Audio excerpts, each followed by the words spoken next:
Lucas Mitchell's weathered hands trembled as he unfolded the crumpled hotel receipt, his reading glasses catching the dim afternoon light filtering through their bedroom's lace curtains.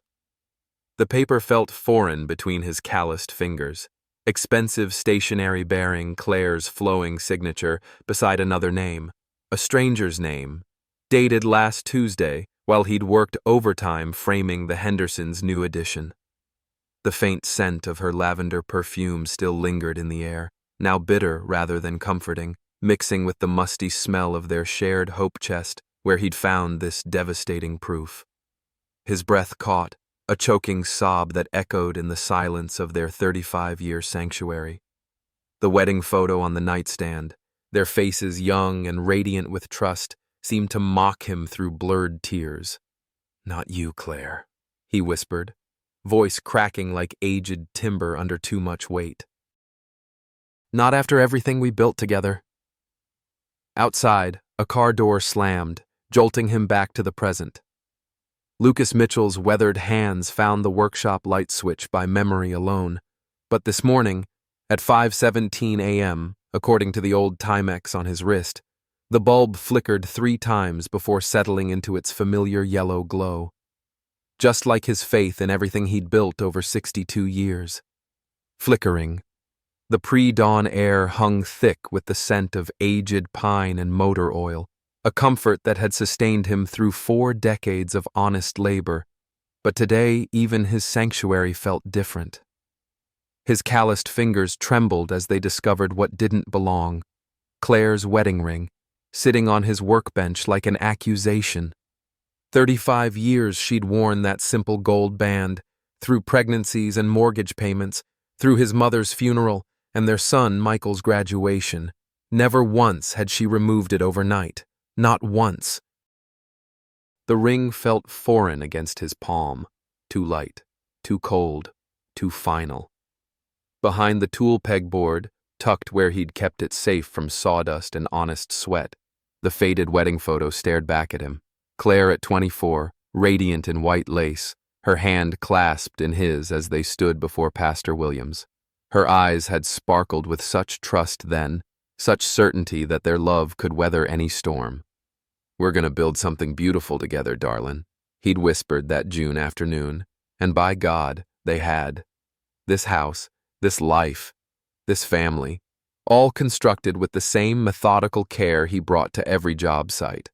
Foundation first, then the frame, then the details that made a house into a home. His chest seized with a sob that echoed off the concrete walls. The photograph blurred through tears as another memory surfaced. Last Tuesday's business trip to Chicago, how Claire had kissed his cheek at the door, her voice honey-sweet as she said, "Drive safe, Lucas. I'll miss you something fierce." But when he'd called Wednesday night, she'd sounded distant, distracted. "Just tired, hun. You know how it is." He did know, or thought he did. The tears came harder now, decades of trust crumbling like poorly mixed mortar. His knees buckled against the workbench edge, and he clutched the photo to his chest as if it could somehow anchor him to who they used to be. "Why, Claire?" The words cracked like seasoned timber under too much weight. "What did I do wrong, old gal?" But the workshop held no answers, only the echo of his breaking heart and the distant hum of the furnace that had warmed their home for 28 winters. Winters when they'd sat by the fire, planning improvements to the kitchen, dreaming about grandchildren's visits, believing their love was as solid as the foundation he'd poured with his own hands. A soft knock at the workshop door made him freeze, photo still pressed against his chest. Someone knew he was here. Someone was watching. Lucas wiped his eyes with an oil-stained rag, the workshop's fluorescent light too harsh for his raw grief. The knock had been nothing, just the neighbor's cat prowling the fence line, but it jolted him back to a world where folks might be watching, might be wondering why the Mitchell house felt so quiet lately. He needed air that didn't smell like his own failure to see what was right in front of him.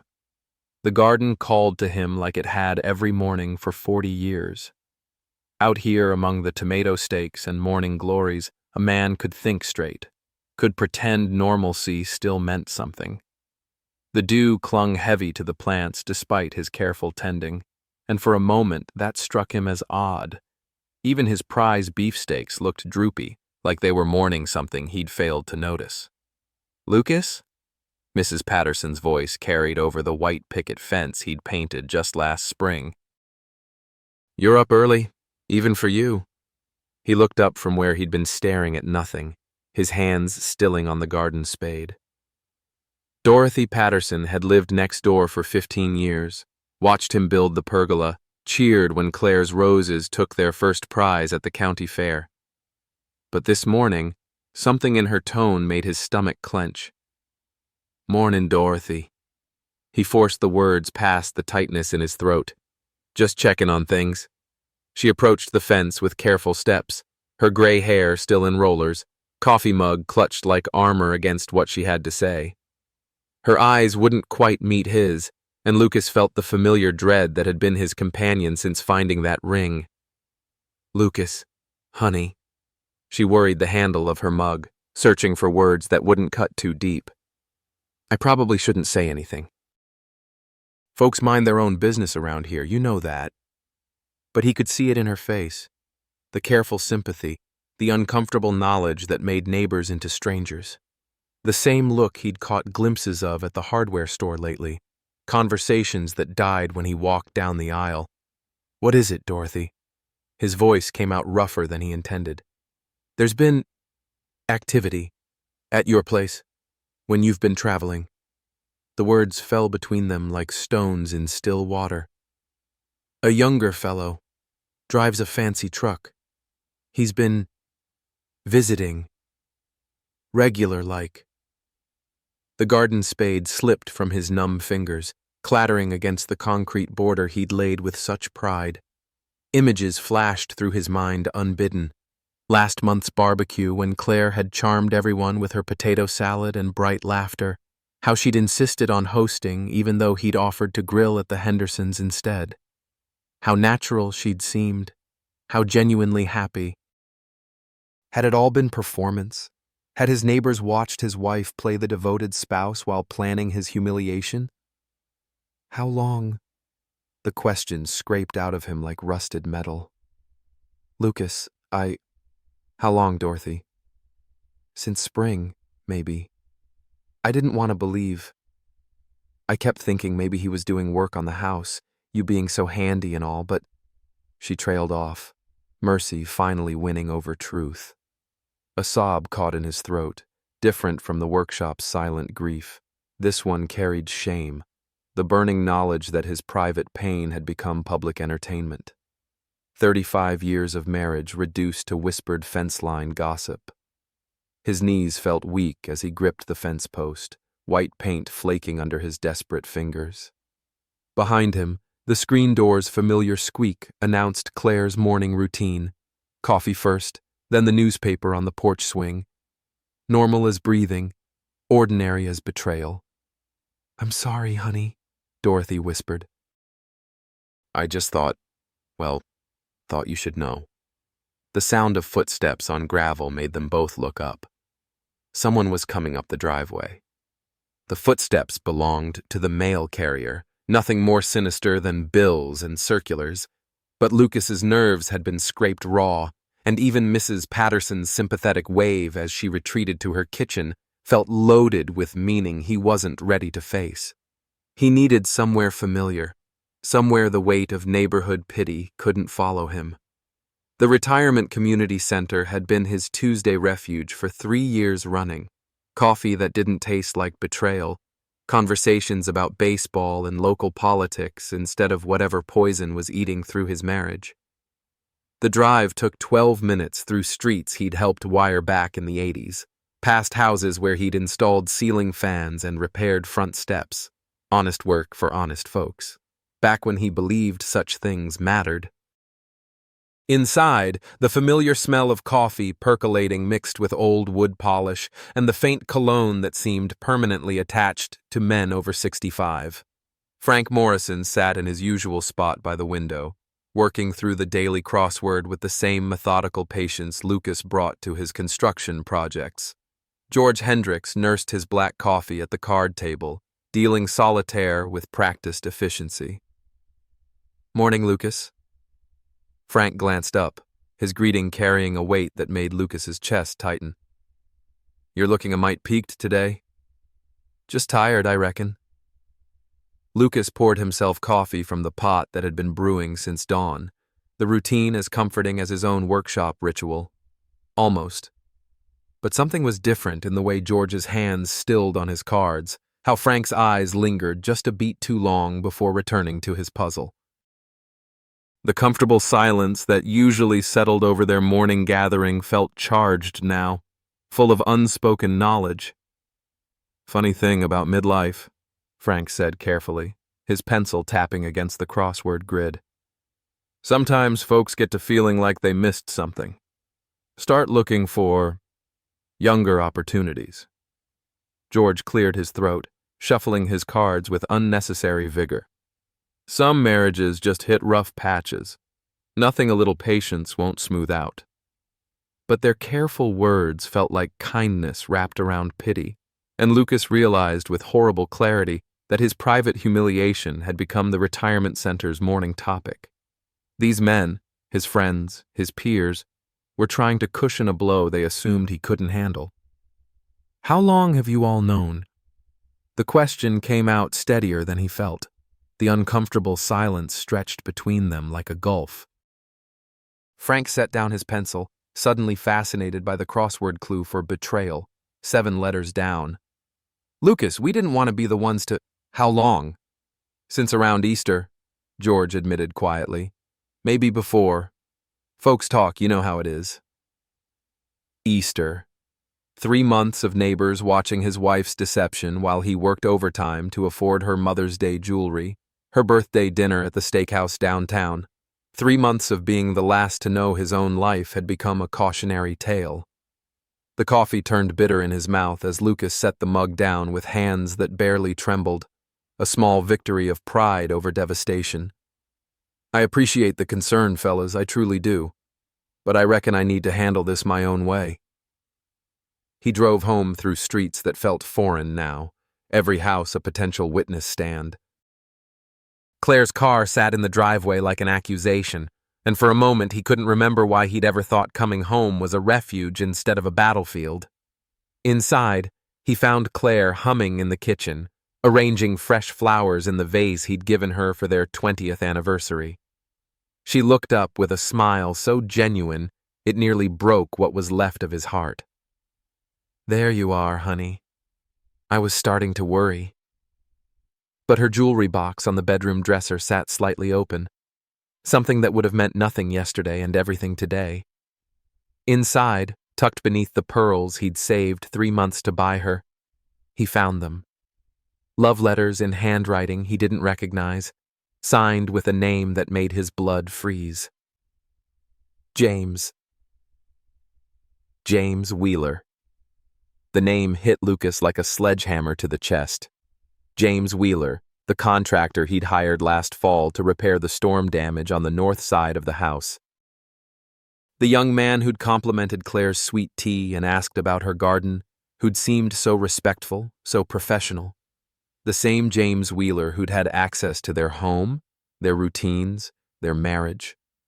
Lucas's hands shook as he refolded the letters, each one a calculated strike against everything he'd built. But a lifetime in construction had taught him that you don't tear down a structure without understanding its weaknesses first. If Claire had hidden these letters in plain sight, what else was waiting to be discovered? The attic ladder groaned under his weight as he climbed toward the cramped space where they stored the remnants of 35 years together. His flashlight beam cut through the dusty air, illuminating cardboard boxes labeled in Claire's neat handwriting, Christmas decorations, wedding china, baby clothes, maybe someday. Dreams deferred and memories boxed away, now serving as camouflage for his wife's deception. Behind the artificial Christmas tree, tucked between boxes of Halloween decorations they hadn't used since Michael moved out, Lucas found Claire's real treasure trove, A small suitcase he'd never seen before, expensive leather that certainly hadn't come from his paycheck. Inside, organized with the same methodical care she brought to grocery coupons, lay the evidence of systematic betrayal. Hotel receipts from the Marriott downtown, the same weekend he'd worked double shifts to finish the Patterson job on time. Restaurant bills from Antonio's, where he'd promised to take her for their anniversary, but kept postponing because money was tight. Credit card statements for an account he'd never seen, showing purchases of lingerie, perfume, and jewelry that had never graced his wife's body. Each receipt felt like a physical blow.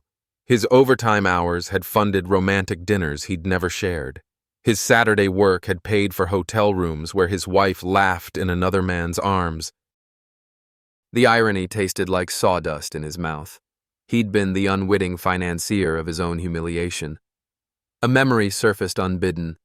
Last Valentine's Day, when he'd apologized for working late again, promising they'd celebrate properly when the Henderson project was finished. Claire had smiled and kissed his cheek, telling him she understood, that she knew how hard he worked for their future. "Our future," she'd said, her hand warm on his shoulder as he calculated material costs at the kitchen table. "I'm so proud of you, Lucas. You're such a good provider." The sob that tore from his throat echoed in the confined space like a wounded animal's cry. His chest heaved with the weight of understanding. Every tender moment had been a lie, every grateful kiss a performance. She'd been proud, all right, proud of how easily she'd played him. The flashlight beam caught something else, a small jewelry box he'd never seen, containing earrings that sparkled with a clarity his budget had never allowed. The price tag was still attached. $800, purchased the same day he'd eaten peanut butter sandwiches for lunch to save money for her birthday dinner. His shoulders shook as the full scope of the deception crashed over him. This wasn't a moment of weakness or a midlife crisis. This was calculated, systematic, and thorough. Claire hadn't just betrayed their marriage. She'd turned his love into a weapon against himself. But Lucas Mitchell hadn't survived 40 years in construction by crumbling under pressure. He'd learned to read blueprints in dim light, to spot structural flaws before they brought down buildings. And right now, with dust motes dancing in his flashlight beam and evidence scattered around him like debris from an explosion, he was beginning to see the pattern. James Wheeler wasn't just Claire's lover. He was her partner in a carefully constructed plan, a plan that was about to backfire. Lucas descended from the attic with evidence burning in his hands, and a calculator's cold precision taking over his racing mind. 40 years of construction work had taught him that before you could fix anything, you had to measure the damage down to the last penny.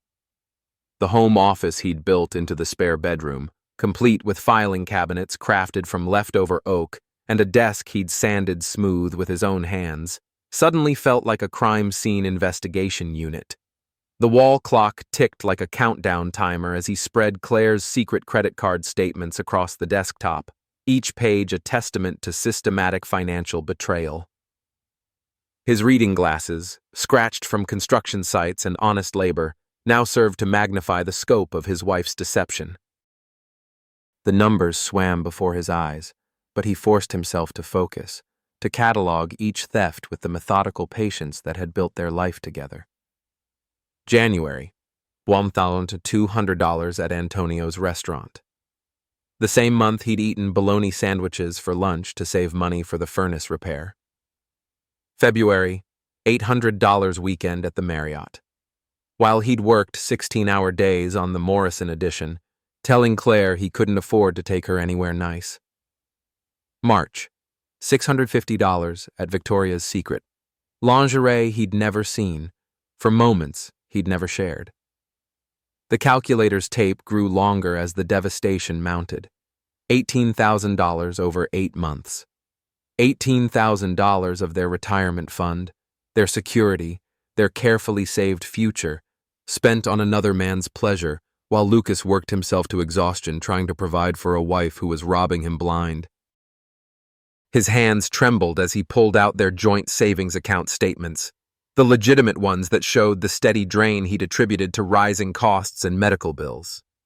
Claire had been systematically transferring money to her secret account in amounts small enough to avoid his notice. $200 here, $350 there, always with plausible explanations about groceries and household expenses. The screen door creaked, announcing Claire's return from wherever she'd gone while he'd been uncovering her crimes. Her footsteps moved through the house with casual confidence, humming the same tune she'd hummed that morning while arranging flowers bought with stolen money.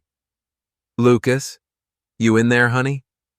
Her voice carried the same affectionate tone that had comforted him through his father's funeral, his mother's illness, every crisis that had tested their marriage, except this one, the crisis she had created. "Working on some paperwork," he called back, his voice steadier than his hands. The irony wasn't lost on him. He was indeed working on paperwork that would change everything.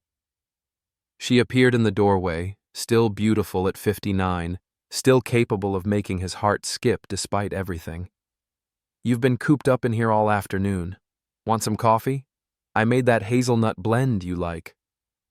The same hazelnut coffee he'd splurged on for her birthday, back when a $5 bag of coffee beans felt like an extravagance. Now she offered it as if she hadn't spent more on a single dinner with James Wheeler than Lucas spent on groceries in a month. "Claire," he said carefully, not looking up from the statements, "we need to talk about our finances." Something shifted in her posture. Subtle, but Lucas had learned to read the signs of structural stress in everything from buildings to relationships. "What about them?" "Our savings account. It's been running lower than I expected." "Thought maybe you'd noticed some unusual activity." The pause lasted 3 heartbeats too long. "I haven't noticed anything unusual.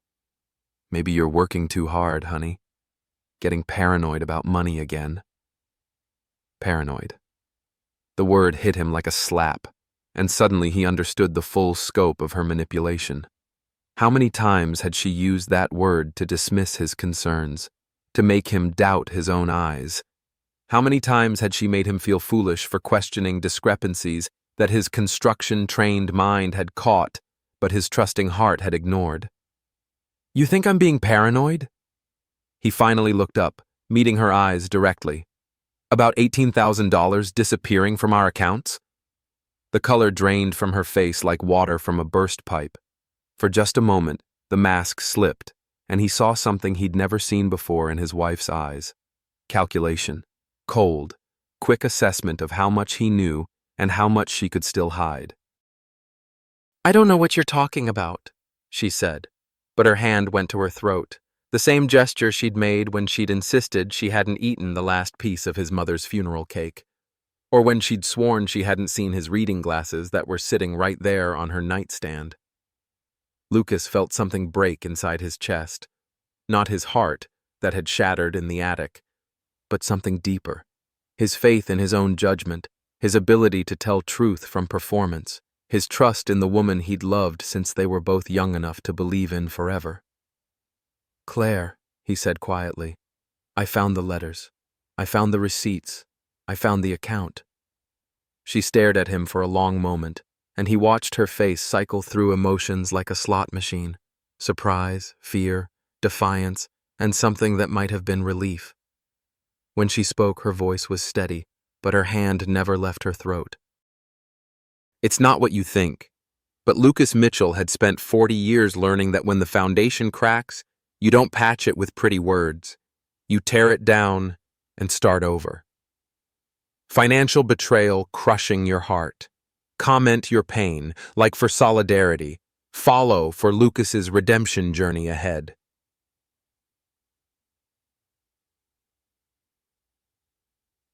The silence between them stretched like a chasm, and Lucas realized that some bridges, once burned, could never be rebuilt. Outside, the October wind rattled the windows of the house he'd built with his own hands, the house that no longer felt like home. He was 62 years old, and for the first time in his life, he had no idea what came next. Claire's explanation had been a masterpiece of misdirection. Tears, apologies, promises that it was just emotional support and nothing physical. She'd painted herself as the victim of a predatory younger man who'd taken advantage of her loneliness, while Lucas worked so much. But her performance had one fatal flaw. Lucas Mitchell knew the difference between load-bearing walls and decorative facades, and her story couldn't support the weight of $18,000 in evidence. 2 days of her theatrical repentance had been enough. This morning, while she thought he was heading to the Patterson job site, Lucas had made a different choice. His pickup truck idled 3 blocks from Antonio's restaurant, the same establishment where his overtime wages had funded romantic dinners he'd never shared. If Claire's version was true, if James Wheeler was manipulating her, then surely she wouldn't be meeting him for lunch on a Wednesday afternoon. At 12:47 p.m., Claire's Honda pulled into the restaurant parking lot. At 12:49 p.m., a gleaming black Silverado joined her. Lucas watched through construction-trained eyes that had learned to spot structural flaws from a distance. The man who emerged from the truck moved with the easy confidence of someone 30 years younger, someone who clearly spent money on gym memberships and expensive haircuts. James Wheeler looked exactly like what a 62-year-old construction worker's insecurities would conjure: tall, lean, and wearing clothes that cost more than Lucas spent on groceries in 3 months. But it was Claire who made Lucas's chest tighten with a pain deeper than betrayal. She practically glowed as she walked toward James, her step lighter than he'd seen in years. Her laugh, bright and genuine, carried across the parking lot like music he'd forgotten she could make. When James's hand found the small of her back, guiding her toward the restaurant entrance, she leaned into his touch with the natural ease of long intimacy. This wasn't manipulation. This was joy. Lucas followed them inside, taking a corner booth where his work clothes and ball cap rendered him invisible among the lunch crowd. From 20 feet away, he watched his wife transform into someone he barely recognized. Her eyes sparkled with animation as she gestured, telling some story that made James throw back his head in delighted laughter. Her hand covered his across the white tablecloth, fingers intertwining with the familiarity of habit. They looked like lovers. They looked like partners. They looked like everything Lucas had thought he and Claire were, but better, younger, more vibrant, more alive. The waitress appeared at Lucas's elbow. "Just you today, hun?" "Yeah," he managed, his voice hoarse. "Just me." He ordered coffee he couldn't taste and watched his marriage's autopsy perform itself in real time. Claire's phone buzzed during dessert, and Lucas saw her glance at the screen before powering it off entirely, his text asking when she'd be home from her grocery shopping trip. The casual dismissal of his concern, the practiced deception, hit him harder than rage. This was routine for her. He was routine for her. When James walked her to her car, their goodbye kiss lingered long enough to advertise ownership. Claire drove away with a smile that Lucas hadn't seen directed at him in months, maybe years. But James Wheeler remained in the parking lot, cell phone pressed to his ear, and the wind carried fragments of his conversation to Lucas's construction worker hearing, trained by decades of noisy job sites. "Old man's getting suspicious. Might need to speed things up. She's worried about the house." The house. Their house. The house Lucas had built board by board, room by room, dream by dream. James Wheeler was discussing their house like it was already his. Lucas waited until the truck disappeared before starting his own engine, but instead of heading home, he found himself driving to Memorial Park. The bench where he'd proposed to Claire 36 years ago sat beneath an oak tree he'd watched grow from sapling to shelter. This was where they'd planned their future, where she'd said yes to forever, where they'd dreamed about the children they'd raise and the home they'd build together. Storm clouds gathered overhead as he sat on weathered wood that had witnessed 1,000 promises, most of them broken. The first raindrops fell like tears he'd already shed, and Lucas let them soak through his work shirt while he processed what he'd learned. Claire wasn't confused or manipulated. She was planning, and James Wheeler wasn't just her lover. He was her partner in dismantling everything Lucas had spent his lifetime creating. His phone buzzed with a text from Claire. Grocery store was crowded. Home soon. Love you. Love you. 2 words that used to mean everything, now hollow as discarded lumber. Lucas stared at the message for a long moment, then typed back, "Take your time." The rain fell harder, but Lucas remained on the bench where his real life had ended and his performance had begun. Because that's what marriage to Claire had become, a performance where only one of them knew they were acting. But performances required an audience, and Lucas Mitchell was done playing that role. Thunder rumbled overhead as he finally stood, water streaming from his cap brim like the tears he'd finished shedding. The storm was just beginning, but for the first time in months, Lucas felt ready to weather it. He'd built their house to withstand anything nature could throw at it. Now he'd find out if he was equally well constructed. His phone buzzed again. A call from an unknown number. James Wheeler's voice was smooth, confident, unthreatened. "Mr. Mitchell, we should talk." James Wheeler's voice had been silk wrapped around steel, polite, respectful, and absolutely terrifying in its casual confidence. "Nothing threatening, Mr. Mitchell. Just thought 2 men could have a conversation about a delicate situation. Maple Street Diner. Tomorrow morning, 7 sharp. Come alone." The line had gone dead before Lucas could respond, leaving him standing in the rain with water dripping from his cap and the terrible understanding that he'd moved from observer to participant in whatever game Claire and James were playing.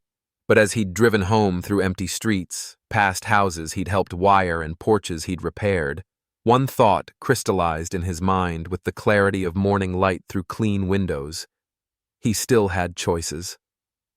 Now, at 6:30 a.m., Lucas sat in his truck outside the Maple Street Diner, watching early risers grab coffee and newspapers through windows that glowed warm against the October darkness. His toolbox lay open on the passenger seat, not for weapons, but for comfort. The familiar weight of honest implements that had never lied to him, never betrayed him, never pretended to be something they weren't.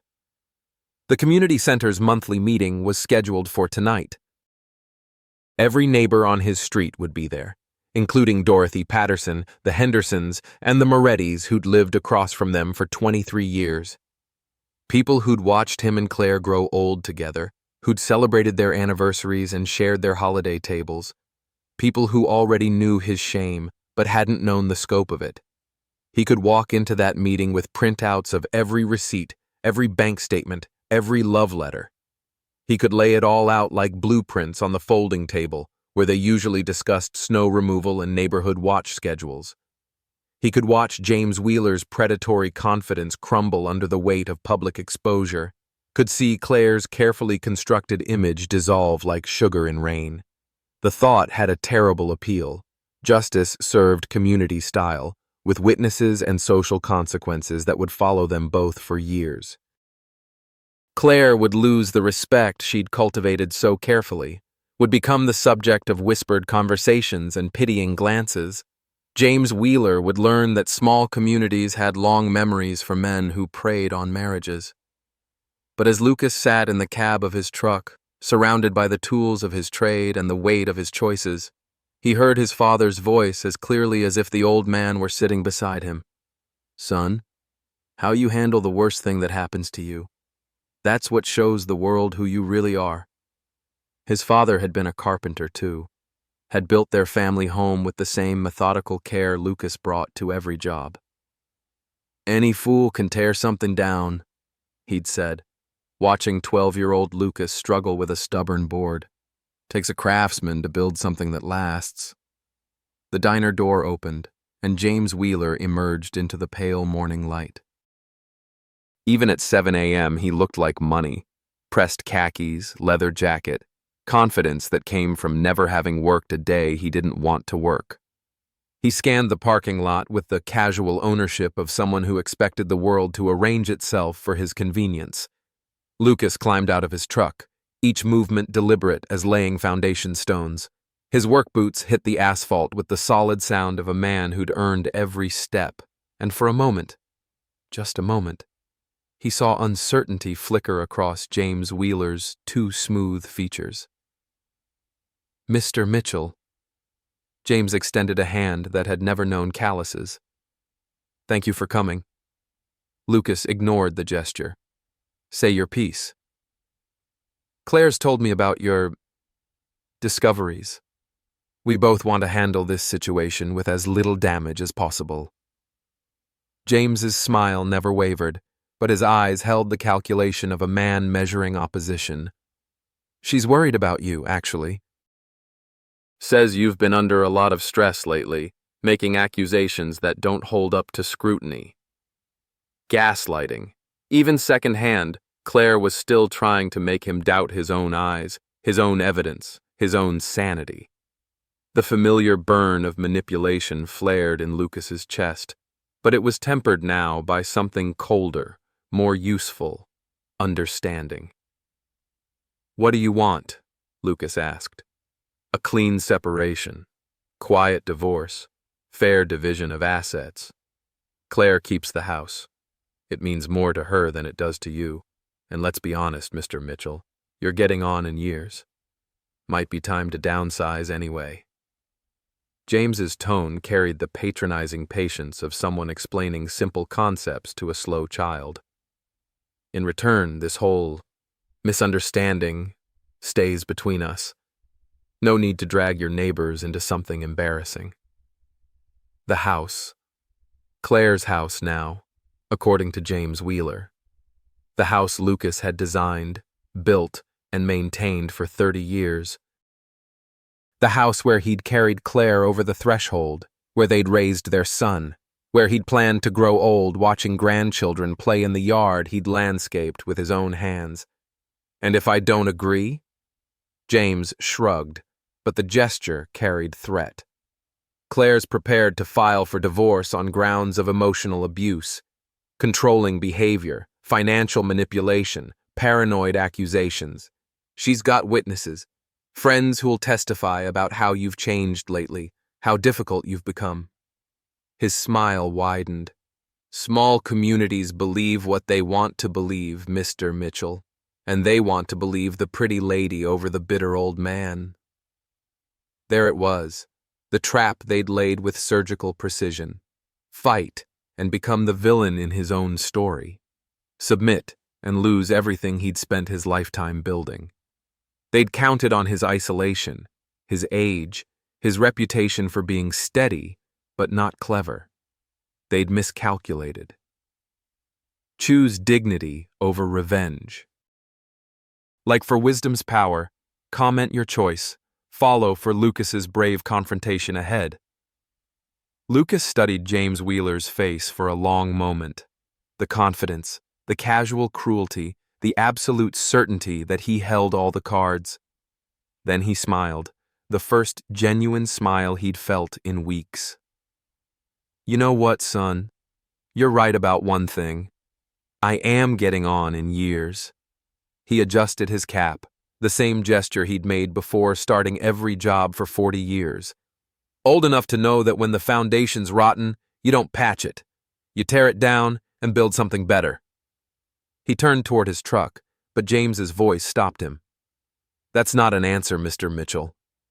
Lucas looked back over his shoulder, and James Wheeler took an involuntary step backward. Something in the older man's eyes had shifted. Not anger, not desperation, but the calm certainty of someone who'd finally found solid ground.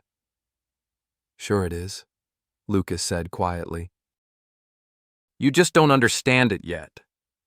As he drove away, Lucas caught sight of James Wheeler in his rearview mirror, cell phone already pressed to his ear. Calling Claire, no doubt, to report that the old man wasn't going to roll over as easily as they'd hoped. Good. Let them worry for a change. He had a house to visit, and a conversation to finish. Lucas found Claire exactly where he expected, at the kitchen table with her morning coffee and crossword puzzle, playing the role of devoted wife with the same attention to detail she brought to everything else. Sunlight streamed through the windows he'd installed 28 years ago, casting warm patterns across the oak table he'd built from lumber salvaged from his father's workshop. For a moment, the scene looked so perfectly normal that he almost doubted the evidence burning in his jacket pocket. "You're back early," she said without looking up from 7 across. "Betrayal. I thought you were meeting Frank about the Henderson job.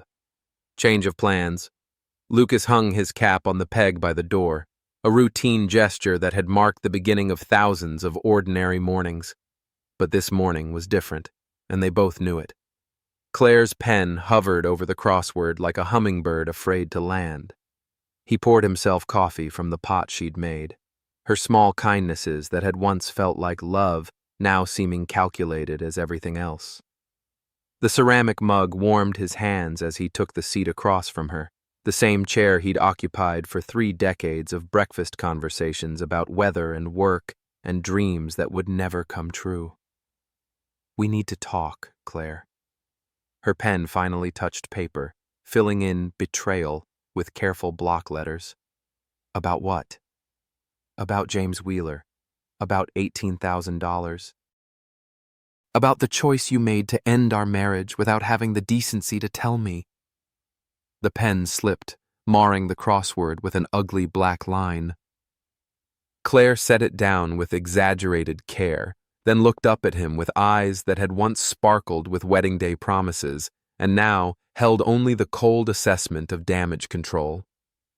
"Lucas, I'm not asking why you don't love me anymore," he said quietly, cutting through whatever script she'd prepared. "People's hearts change, and that's nobody's fault. What I can't understand is why you chose cruelty over honesty." Something flickered across her face. Surprise, maybe, that he wasn't raging or pleading or begging her to reconsider. She'd prepared for emotional warfare, not rational conversation. "It's not that simple," she said finally. "Isn't it?" Lucas pulled out his phone, scrolling to the photos he'd taken of her secret documents. January 15th, Antonio's Restaurant, $347. That's the same night I worked late on the Morrison edition because we needed the overtime for the furnace repair. February 22nd, Marriott Hotel, weekend package, $891. I was in Chicago that weekend, remember? You said you had the flu. Each date hit like a hammer blow, and Claire's carefully maintained composure began to crack. Her hand went to her throat, that familiar gesture that had once seemed endearing and now looked like exactly what it was, a tell. March 8th, Victoria's Secret, $428. March 15th, Kay Jewelers, $1,200. Lucas's voice remained steady, but his eyes never left her face. That's the same week I ate peanut butter sandwiches for lunch, so I could afford to take you to dinner for your birthday. The same week you told me how proud you were of what a good provider I was. Stop! The word came out strangled, desperate. April 3rd, weekend in Asheville, $800. I was working double shifts that weekend because you said we needed to start saving for retirement. Lucas set the phone on the table between them like evidence in a courtroom. You used my love against me, Claire. You turned my willingness to sacrifice into a weapon to fund your affair. The silence stretched between them like a chasm. Outside, a cardinal sang in the maple tree he'd planted for their 10th anniversary, and the normalcy of it felt like mockery. You don't understand, Claire said finally, her voice small and uncertain. I never meant for it to happen. James was just kind to me. He listened. He made me feel alive again. By stealing from our retirement fund. It wasn't stealing. It was our money that I earned. The words came out harder than he'd intended, carrying 40 years of calloused hands and aching backs and overtime shifts he'd worked so she could stay home with Michael, so she could have the garden she wanted, so she could live the life she'd dreamed of. Every dollar you spent on him I earned. Every romantic dinner, every hotel room, every piece of jewelry. I paid for it by working jobs you didn't even know existed. Claire's face crumpled, but Lucas felt no satisfaction in her tears. There was no victory in watching someone you'd loved for 35 years realize they'd become someone you couldn't recognize. I felt invisible, she whispered, like I was disappearing bit by bit. You came home tired. We ate dinner, watched TV, went to bed. The same routine, day after day, year after year. I was dying inside, Lucas. I was disappearing. So you decided to make me disappear instead. The accusation hung in the air like smoke from a house fire. Claire wiped her eyes with the back of her hand, smearing mascara she'd put on for nobody in particular, or maybe for James Wheeler, in case he called. I met James when he came to fix the storm damage, she said, her voice gaining strength as she built her justification. He saw me, Lucas, really saw me, not just as someone to cook dinner and keep house, but as a woman, as someone interesting and desirable and worth pursuing. By lying to your husband and stealing his money. By making me feel alive for the first time in years. The words exploded out of her, carrying decades of resentment Lucas had never suspected. Do you know what it's like to be taken for granted every single day? To feel like furniture in your own life? Lucas studied his wife's face. The passion, the pain, the desperate need to be understood. For a moment, he could almost see the woman he'd married, the one who'd laughed at his jokes and believed in their future. But that woman was gone, replaced by someone who could justify theft as romance and betrayal as self-discovery. I do know, he said quietly. I've felt invisible too, Claire. Every time you smiled at my paycheck but not at me. Every time you thanked me for providing but never for loving. Every time you treated our marriage like a business arrangement that just happened to include the same bed. The truth of it settled between them like dust after demolition. Two people who'd loved each other once, who'd built a life together board by board and dream by dream, now sitting in the ruins of their own making. What happens now? Claire asked. Lucas reached into his jacket and pulled out the divorce papers he'd had drawn up that morning, setting them on the table next to her crossword puzzle. The word betrayal seemed to pulse in the morning light. Now you get what you wanted, he said. Your freedom. The papers were fair. More than fair. Claire would keep the house, half their remaining savings, her car, her jewelry, everything except his tools, his truck, and whatever dignity he could salvage from the wreckage. Lucas, she started, but the sound of tires on gravel interrupted her. Through the kitchen window, they watched a familiar pickup truck pull into the driveway. Michael climbed out, his face grim with the expression Lucas recognized from difficult conversations and hard truths. Their son had come home. 3 months later, Lucas Mitchell sat in his workshop as the January sun painted golden stripes across the concrete floor, each beam of light catching sawdust motes that danced like possibilities in the crisp morning air. The toy chest taking shape beneath his hands would be finished by evening, hand-carved roses along the edges for Emma, Michael's 4-year-old daughter who called him Grampy and believed he could build anything, even castles in the clouds. The divorce had been finalized on New Year's Eve, a symbolic ending that felt more like a beginning. Claire had kept the house as planned, but Lucas discovered that letting go of 30 years of mortgage payments felt less like loss and more like shedding weight he'd carried so long he'd forgotten it was there. His new apartment above Hendrix's Hardware had windows that faced east, flooding his mornings with light that had never touched the shadowed corners of his old life. Knock, knock. Celine Rodriguez appeared in the doorway, balancing 2 steaming coffee mugs, her gray hair catching silver highlights in the sunshine. At 64, she moved with the confidence of someone who'd weathered enough storms to know which ones were worth worrying about. Thought you might need a coffee break. Lucas accepted the mug gratefully, noting how the warmth felt different in hands that no longer wore a wedding ring. Thanks, darling. How'd you know I was up here? Same way I've known for 40 years. You're a creature of habit, Lucas Mitchell. She settled onto the old wooden stool he'd built for Claire back when she used to visit him in the workshop, back when they'd planned projects together instead of living separate lives under the same roof. Besides, Mrs. Patterson called, said she saw your light on before dawn again.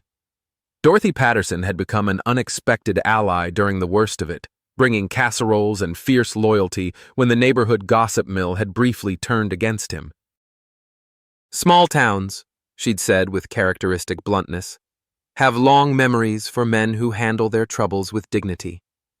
The affair had been Claire's scandal, but Lucas's response had been his reputation's salvation. Can't seem to sleep past 5 these days, Lucas admitted, smoothing the toy chest's lid with sandpaper worn soft from use. But it's not restlessness keeping me awake, it's possibility. That was the truth of it. For the first time in years, maybe decades, Lucas woke each morning with anticipation instead of resignation. No more walking on eggshells around Claire's moods, no more wondering why nothing he did seemed enough, no more funding betrayal with his own honest labor, just the clean simplicity of building something beautiful for someone who would treasure it. Michael's bringing Emma by this afternoon, he said, running his thumb along the chest's smooth edge. She wants to help with the final sanding. That girl's got you wrapped around her little finger. Best place to be. Lucas smiled, the expression coming easier these days.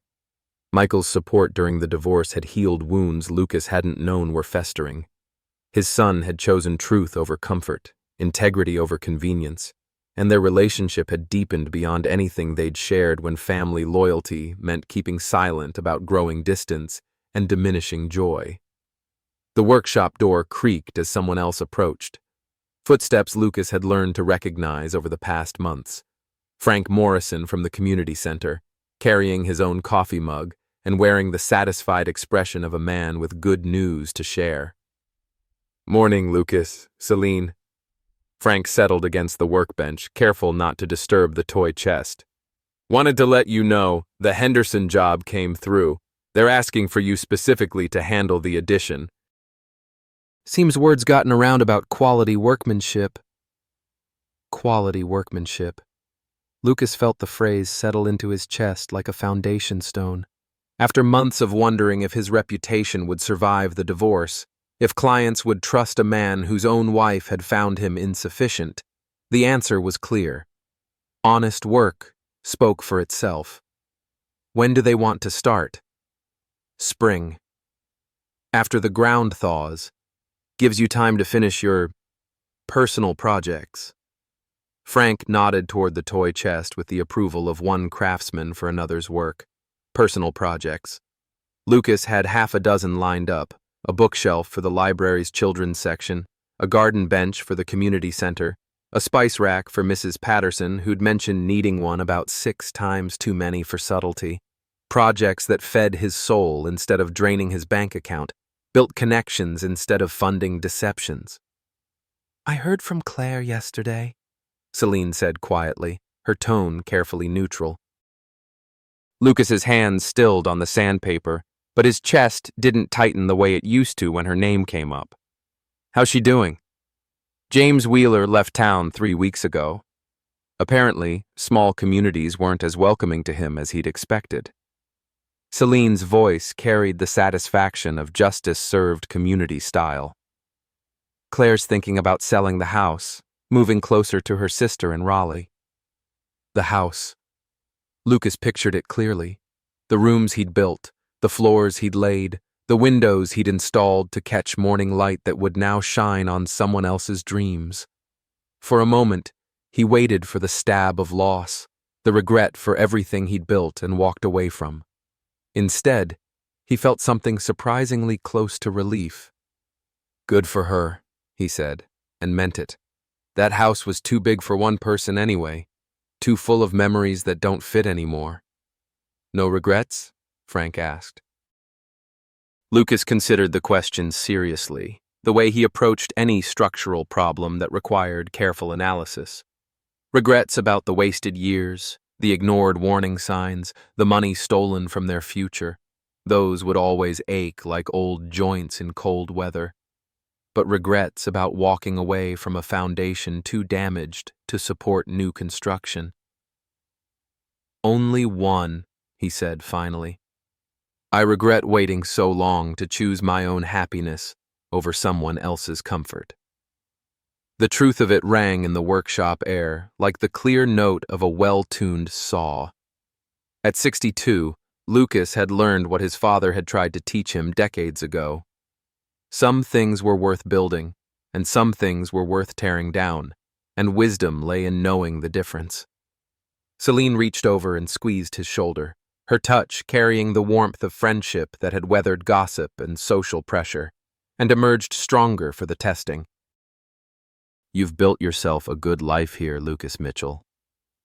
Outside, a truck door slammed and Emma's voice carried across the winter air.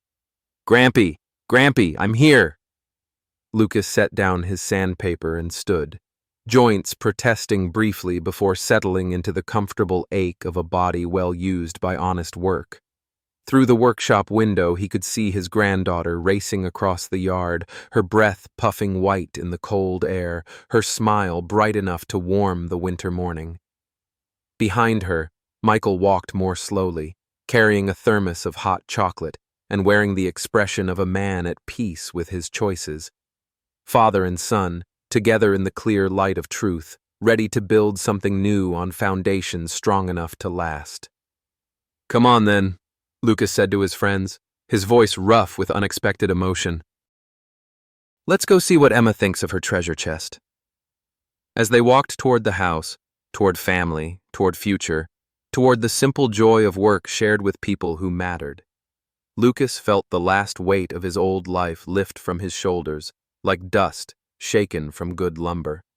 Some foundations, once cracked, could never be repaired. But a man with steady hands and a clear conscience could always build again. And Lucas Mitchell was just getting started. Betrayal, I've learned, isn't just about broken promises. It's about the moment we discover that someone we trusted has been rewriting our story without our knowledge. For folks like Lucas, who've built their lives on honest work and steady love, that discovery cuts deeper than any physical wound. But here's what strikes me most about his journey: the quiet strength that emerges when dignity becomes more important than revenge, when walking away requires more courage than staying to fight. Trust, once shattered, doesn't rebuild itself through forgiveness or time. It rebuilds through integrity.